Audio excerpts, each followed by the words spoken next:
Roughly 27 million Americans have no health insurance at all, and more than 4.5 million of them are children. New Jersey's junior U.S. Senator Andy Kim calls those numbers unacceptable, and he's introduced a bill that he says could be revolutionary. It's called MediKids, and it's a plan to guarantee health coverage for every child in America from birth until age 26. The Democratic senator joins us now to talk about his proposal and whether it has any chance of becoming law in a Republican controlled Congress. Senator, thanks so much for taking some time to talk to us today. You've drafted this plan for a program called MediKids that you say would be a bookend to Medicare, which covers seniors. Can you explain the plan a bit further and how it would work? Yeah, absolutely. I mean, as you pointed out, 4.4 million kids without insurance in this country, many, many more that don't have the care that meets their needs. That's unacceptable. We should be a country, the richest, most powerful country should be able to guarantee care for every child. I'm a father of a 9-year-old and a 10-year-old. I've seen how important healthcare is for them as they're growing, their body's growing, their brain's developing.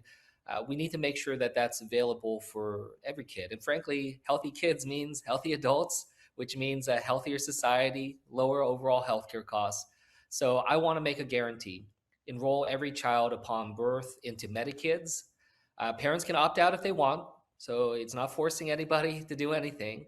But it would be that guarantee that could drop that uninsured number from 4.4 million down to zero and make sure that we're pushing forward. And it's something in the long run that's going to save our country money when it comes to just productivity, a healthy workforce.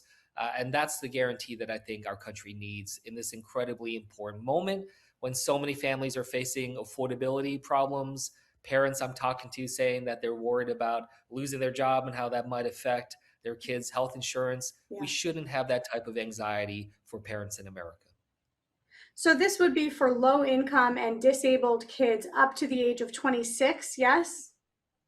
Well, this will actually be an enrollment for every single child into MediKids. It is built off of Medicaid, which does right now focus a lot on low income and disabled children. But it also just shows that this is something that is built for kids. Medicaid was built for kids, and it actually has the most comprehensive coverage of any health insurance program in America, including employer based healthcare when it comes to kids. So that's why I think this is a really good jumping off point for us to be able to make that universal guarantee. Well, this comes at a time when the president and Republicans have rolled back health insurance coverage. Even today, we're seeing that there's now a rollback of the Medicare Part D prescription drug subsidies that a lot of seniors rely on to help stabilize their insurance, their prescription drug costs. How do you think a plan like this could gain any bipartisan support in this political moment? Yeah, you raise the magic point here, which is that our country's moving in the wrong direction because of what Trump did with the cuts to Medicaid. What we're seeing now is upwards of 2 million fewer kids on CHIP and Medicaid now than just a year and a half ago when the Trump administration started. So that's why I'm introducing this now is because I think it's so important that we draw attention to the wrong trajectory that we're on, but I have to make sure that I'm not just saying what I'm against. I have to say what I'm for. I have to say what I believe should happen. Because even before the Trump came back into office, there were 4 million kids in this country without health insurance. So it's not like things were just fine in January 19th, 2025. So I want to put forward a vision because right now, so many parents are struggling with affordability, worried about whether they can pay for their healthcare costs for their kids. And what I'm saying is, look, no baby that is born that has problems and is in the NICU should ever have uh, care prevented or given to them because of costs and coverage. No parent of a kid in a NICU should ever have to worry. Those are the guarantees that we need to be making.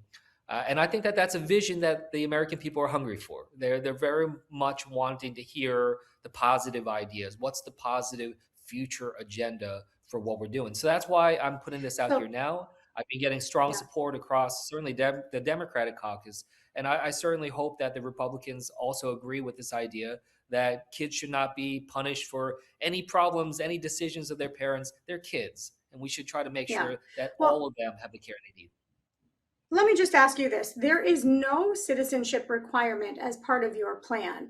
Why do you believe that federal dollars should be spent on folks who are undocumented in this country at a time when clearly there's a huge focus on that? And we're going to talk about some concerns happening here in New Jersey, but why no citizenship requirement there?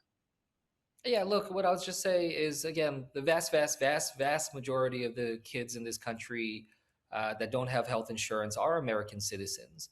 But I'm also, look, a deep believer that they're kids. And again, are we going to remove necessary care from them because of decisions that their parents made? We had this big debate as a country about, DACA dreamers, for instance, about whether or not we should be punishing young people in this country who were brought here by their parents. And look, we're not just talking about undocumented. We're talking about families here, some of them legally here when it comes to green cards, work visas, others. Again, their kids are going to school alongside ours. We want to make sure that they are healthy. We want to make sure that we understand that all kids are should be given the care that they need. And I think that that's just a sense of human decency. As a father of kids, I want to make sure that every child can have the same kind of care that my kids do, and I hope that that's something that others share.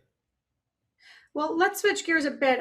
Here in New Jersey, the talk has been about what's happened with our elections. 6,600 people, as Governor Sherrill announced, who are non-citizens enrolled to vote in our elections. Do you think that this is proof that we need to have voter identification at the polls when people go to vote? Yeah, well, first of all, I'll just say like this is outrageous and something that certainly should anger a lot of us in terms of just the need to be able to fix this and why it is that we didn't hear about this sooner. And I very much want to make sure that whatever investigation that the governor is pushing forward on it ends with accountability and for us to know who was at fault as well as how we're going to ensure that this doesn't happen again in the future. So that's the primary push right now. Look, I think we absolutely want to make sure that we have integrity within our elections, within our voter rolls, and that's what we should be pushing for. We also just need to make sure we're not putting overly burdensome and onerous restrictions on here because the right to vote is the most fundamental right of citizens in this country. And I believe that we can do this in a way that is going to ensure that it's not preventing citizens from being able to get to the polls. So that's really So the push do forward. you see ID? Do you see showing ID as onerous? Well, I think if we are allowing for other types of documentation, whether it's about utility bills, other types of certifications that can be provided, I think we can make sort of that wider arrangement. That's good. But what I will say is what we see the Republicans pushing in Congress, for instance, right now with the Save America Act. I mean, they are saying they're making it sound like that's focus solely about voter ID, but it's actually something that would uh, tremendously restrict, for instance, vote by mail in this country. It's something that takes these issues about voter integrity and weaponizes it in terms of making it much more difficult for people to be able to vote. I think making every single person show up in person with a photo ID, requiring documentation that for instance, would make it harder for women to be able to register to vote because a birth certificate is no longer valid because if they have changed their name due to marriage, like that is Right. onerous. That is a problem. And that would be something that would make it harder for millions of women to be able to register. So that's moving Senator, very much in the right yeah, direction. just really quickly, because we don't have a lot of time left, I do want to ask about this $95 billion budget plan that the House passed that needs to pass the Senate. 70 billion in funds for the war in Iran, 12 billion for farmers, and then 10 billion for the Save America Act that you were just talking about. Where do you see this going in the Senate, and do you support it? Well, the American people don't support this because they don't support this war. They don't support this war that's raising our costs, has pulled tens of billions of dollars. The American people paid over 75 billion more in gas and Yeah. diesel since the start of this war, tens of billions more in defense spending. So I'm not going to support an illegal, unconstitutional war that the American people don't want. All right, we have to leave it there. U.S. Senator Andy Kim, thanks so much for taking some time today. Thank you for having me.